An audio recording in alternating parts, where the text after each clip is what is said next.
4 steps to identify your USP are the following. First, it is essential to understand what are the factors that customers actually value the most. What do they want from your product or service? What do they care about?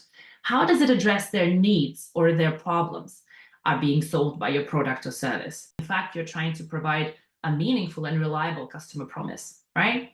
So understanding what they care about, what they value, what they want is crucial starting point.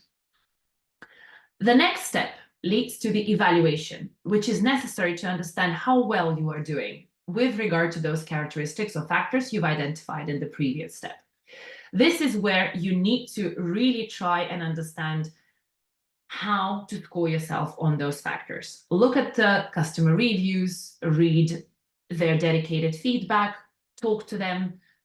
A lot of information sources that we will talk about later when we look at each step in detail are important in this process.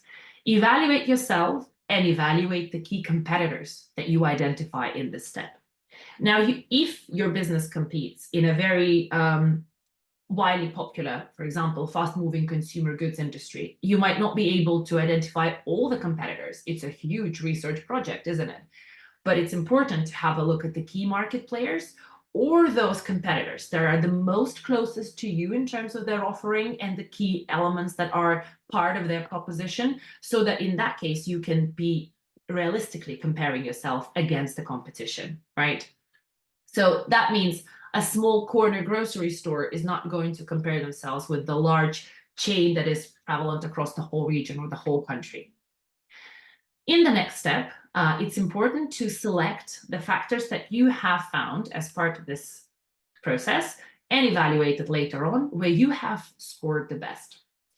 Typically, you use a 10-point or a 100-point scale or 7-point scale, whatever it is more appealing to you and works best for you. But let's say we're using a 10-point scale. So you are aiming to look at 9s and 10s if possible in this process. And you have to focus on the characteristics here that competitors either do not offer at all or score low where possible, because that way you are able then to build your unique element, your unique position, and translate it into the communications to your potential and existing customers. Finally, as part of this process, you end up understanding what are those characteristics, and you need to figure out how to put those into right words